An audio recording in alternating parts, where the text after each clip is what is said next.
Hello YouTube. So I thought I'd document this because I could not find anything online regarding this.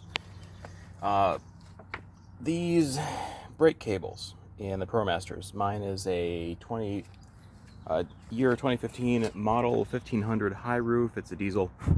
I'm pretty sure it doesn't matter diesel or gas for this e-brake cable. So the most common thing that happens is underneath there. You see that little hinge? Yeah. So that gets stuck.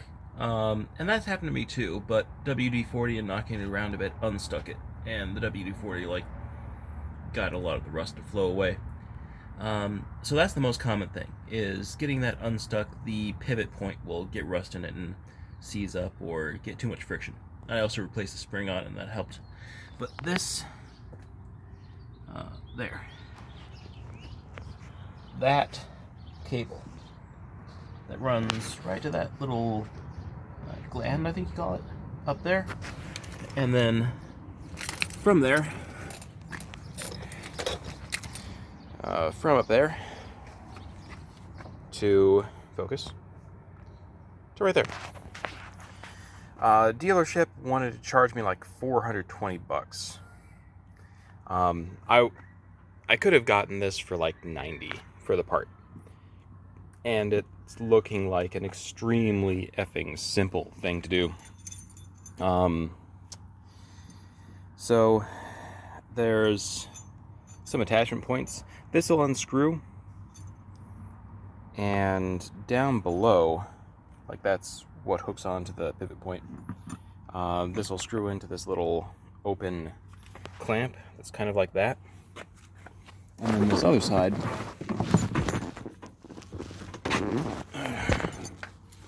you can see that screw nut. That screws into there. It'd be kind of an interesting fit to feed it through there. Yeah, that'll be an interesting thing to do, but I think we'll still be okay.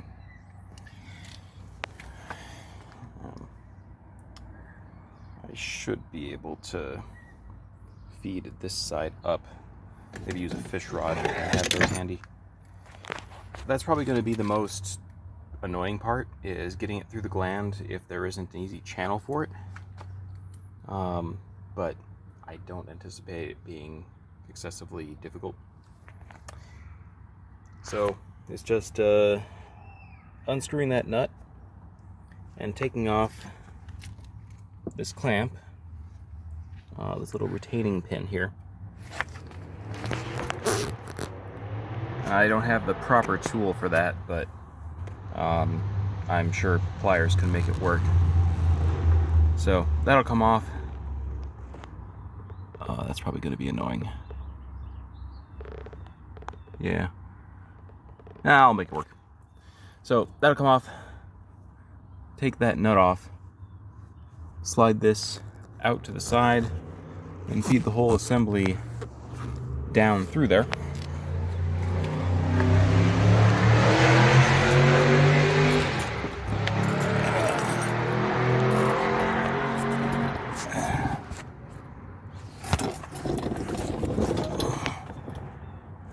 Okay, yeah. So it doesn't show up on this side. It goes through under there. And through that little gland. Hopefully it's not too much of a pain.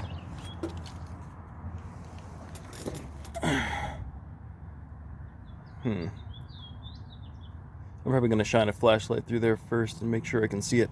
That, or maybe I'll be able to make it easier by tying some string to the old part as I pull it through to give me something to pull and feed, and treat it like a wire pull, like I would if I was pulling fiber. That's probably the best way to do it. But anyway,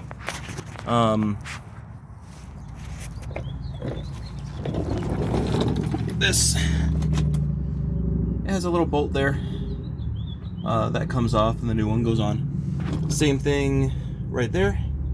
And then there's a little curly Q hook there that has a bolt on it. And, I mean, that just slides on and off. You don't have to do anything special. But right here is probably going to be seized up a little bit, but I'm sure I can get it. That's what secures it in place. And then, okay. So I'll probably need to keep that that bolt. And then this one right here, you can't really see it very well. There's a bolt here, and I'm pretty sure that's the adjustment bolt for tightening and loosening the cable. I figure I'll just try to match their length, or have this one be a little bit shorter, given that I do have to pull it up pretty far, since it's old and it's been adjusted a number of times. But yeah, that's the plan. I'll make a separate video for after, or if I have an interesting part during, possibly when doing the feed through. Part 2 and probably 3. So I have this out. It did snag this little nipple here, but it looks like it shouldn't be too big a deal to put back in. I have this fed through, and I'm going to use standard wire pulling methods to completely encase this down past here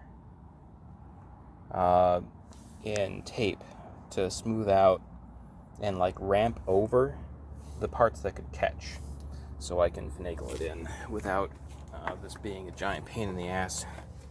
So I don't know if it's a tube inside there or not, or if it would be a big deal, but if you're doing this, I strongly recommend using this method. Like, I don't know if I'm gonna have problems or not, but this gives me a way to nearly guarantee that I'll be able to get this through. All right, out. Part 3, it did get a little bit stuck, but having this as a pull string pulled down from removing the prior one just made it a little wiggle and pull. Definitely do this if you're doing this. It would probably be an unremitting pain in the ass to do it otherwise. But with this, it was just pull, push there, wiggle a little bit, pull some more until it got to here. The tape broke and separated there, but at that point it was at that opening, and I was just able to wiggle and pull.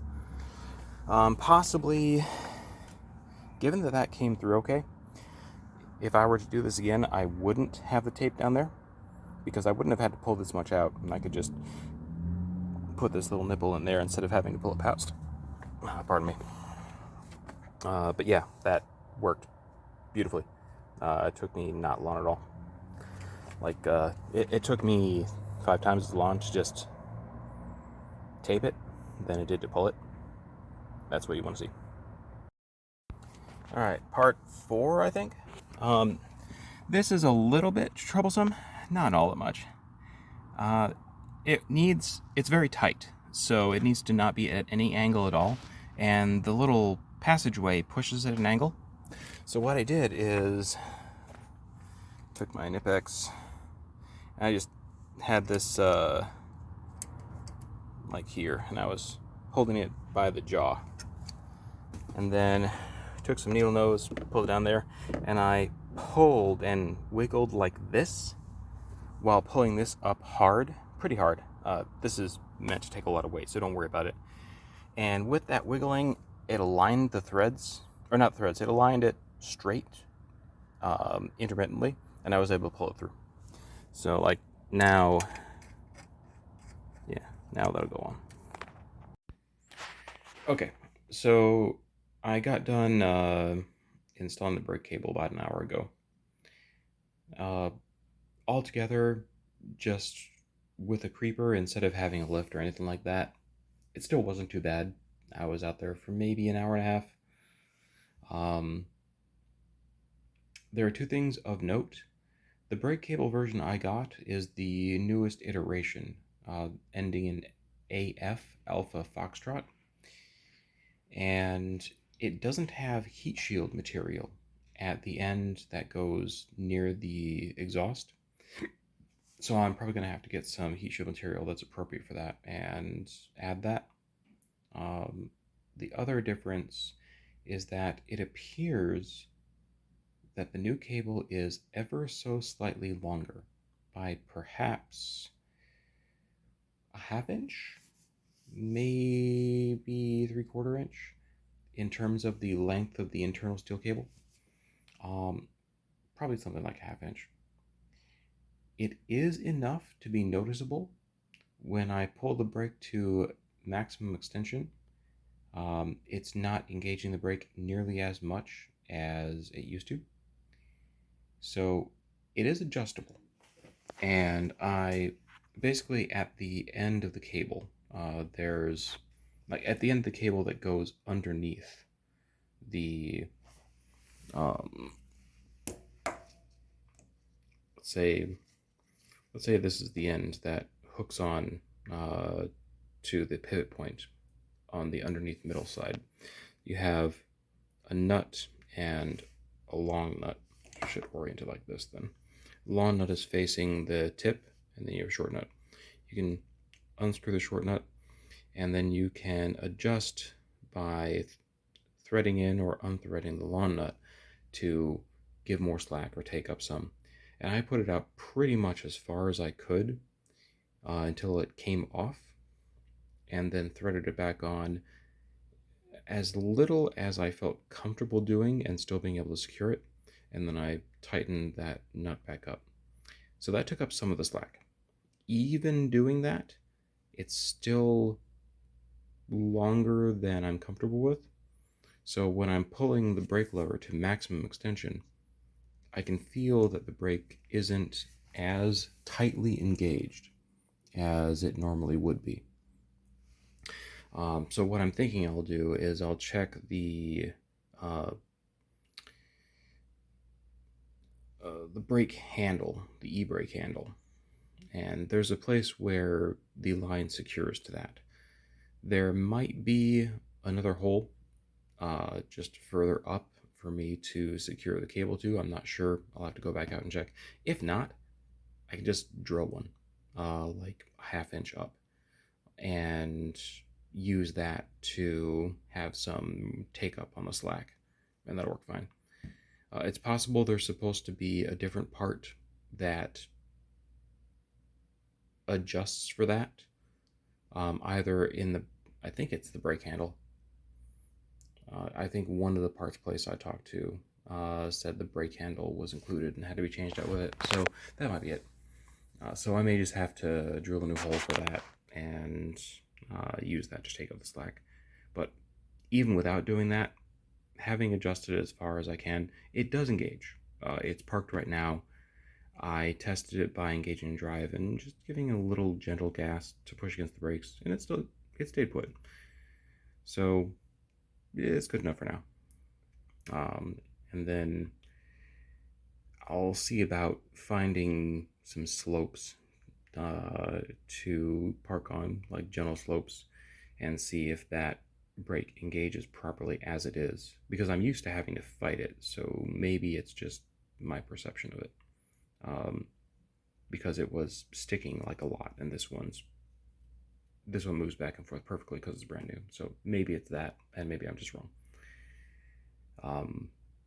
In terms of it not having as much resistance as I'm used to, that could just be because it's not sticking.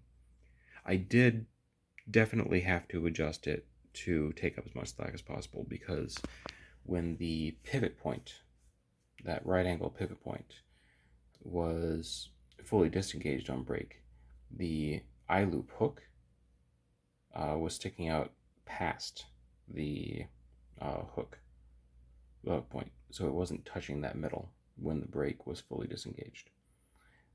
Taking up as much slack as possible did get it to touch there, so yeah. All right, that's it.